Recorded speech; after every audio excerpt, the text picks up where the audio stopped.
Hello everyone! It's me, Maxi again. Kumusta po kayong lahat? And welcome back to my channel. So guys, for today's video po, ay meron pa akong isi-share sa inyo. It's kind of interesting po talaga. It's a big fish. It's called dorado. Yeah, dorado fish. Malaki po siya po to guys. It's 12 kilos po ito na nabili namin buo. So guys, ipapakita ko po sa inyo ang paghiwa. Kung sa Bisaya pa ang pagguntang nito. Ayan po guys. So, stay tuned and keep watching my video. Thank you so much.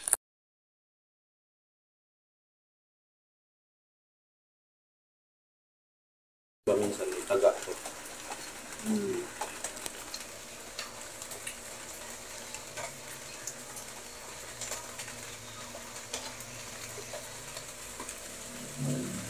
Mali.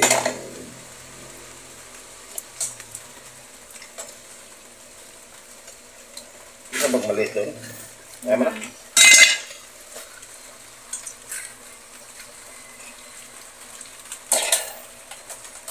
Fish guts.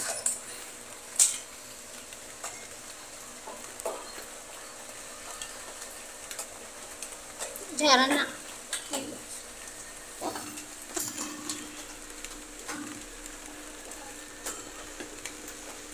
Scissor, gamitin mo scissor. Ay, lagi na.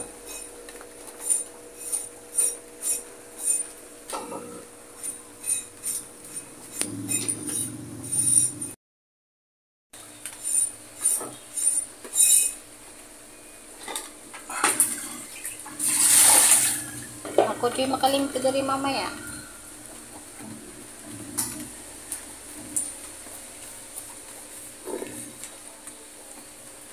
Nandito yung bato, pampukpok dinala ko na.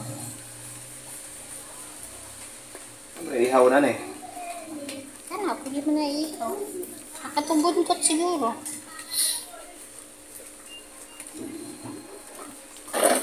Ah.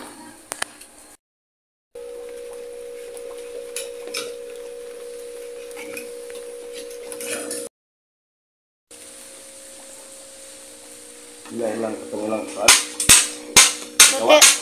Isang boto, 210 na lang daw bigay. Hindi yung paggawa ba? 30 na sa 30 daw.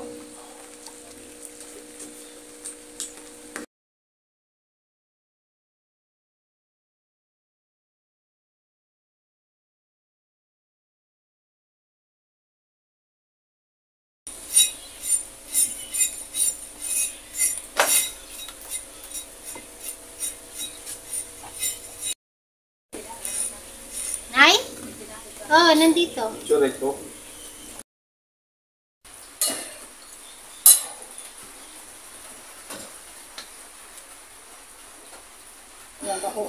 Ito yung isubayan, dalawa.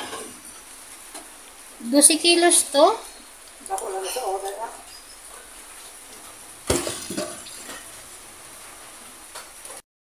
Magtulak ka na. Baka naman itulak. Ito, pang ihaw. Iihaw to ngayon. At ito ay pang tinola. Lalaga. Ako nanay, bakit ikaw pa? Nga nagkinawkawang ka na nag-inita. Hindi akala ko di ka. Ako ko para matinida. Na. Bago ako maglinis. Naglinis naman siya dun sa garahe. Na dito.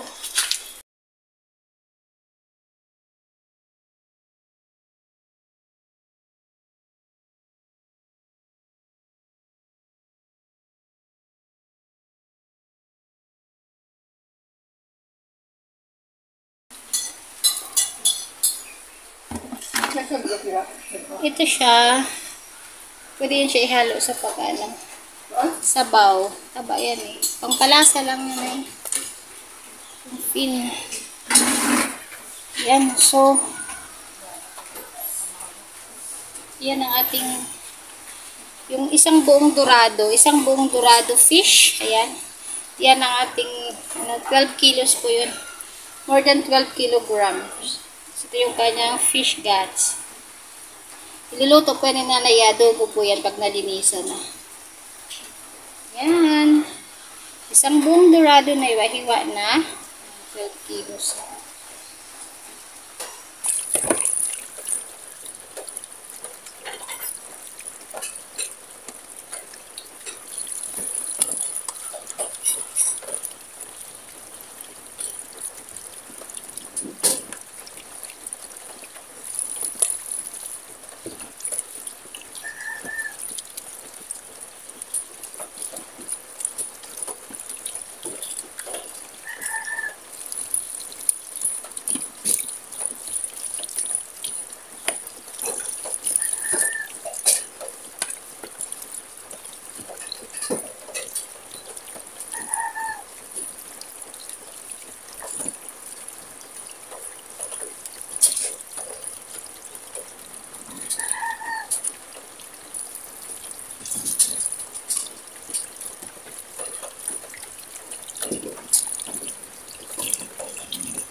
So after I clean the fish, I wrap it with a plastic, and what I'm doing here is I'm saving some for the future na pang-ulam. So, i-stock up lang po natin ito sa freezer at binabalot po isa-isa para easy po siya tanggalin doon sa freezer, because we know naman na pag once ito ay naging frozen na at ay matigas na. So, mas maganda po yung individual nating babalutin para pag gusto po nating lutuin, kukuha lang po tayo ng isang balot. So, I give some to my, to my family side, my brother and sister, because they're coming that day.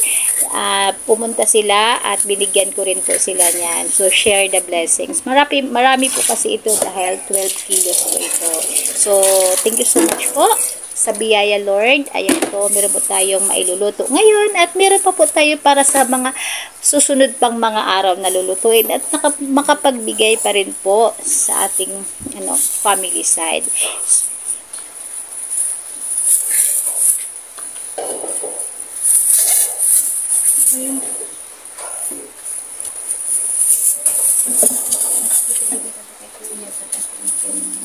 Taga-ato si Kuya.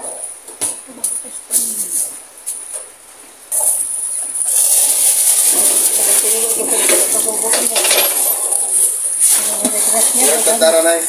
Madalanay sa napinday. Nakatidor, nakapista.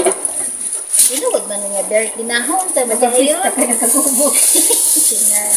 Sinawag na yung pista.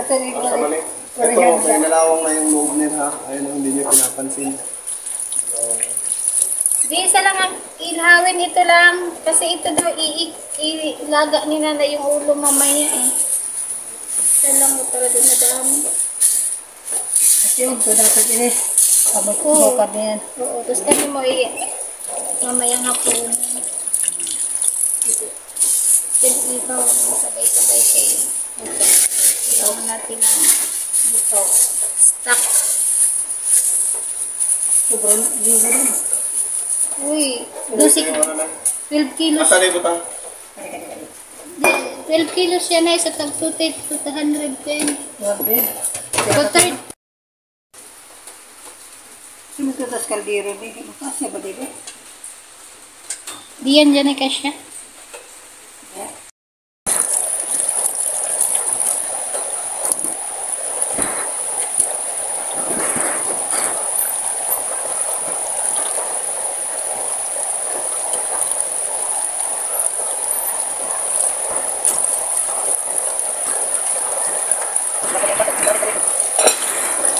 Pinagaling sa ngiti.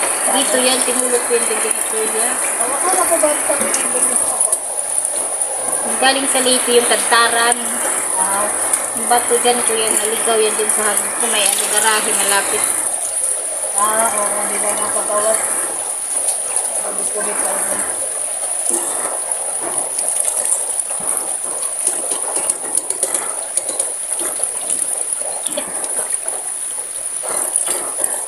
Ano ba lang sa kapatid? Hindi man, ay, mapalang sa kanina. Yung malang sama.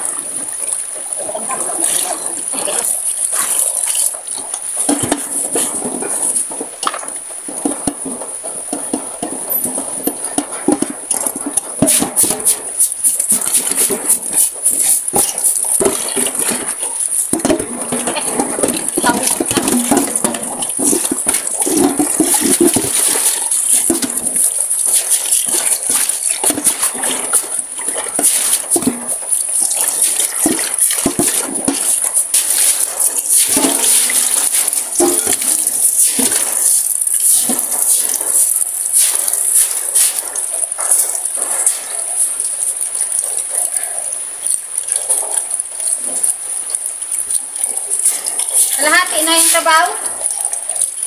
Oo, sama na na.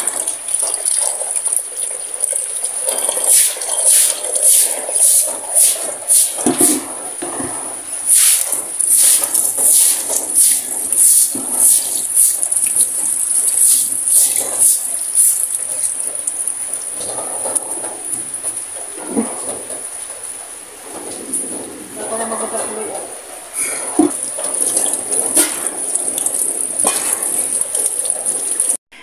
So by the way guys, I would like to say thank you for staying, for being here in my premiere today. And thank you so much po sa inyong support. At I hope nag-enjoy kayo sa ating malaking isda. Yes po guys, both of us, na kaming mag-asawa and also our parents, we are fish lover.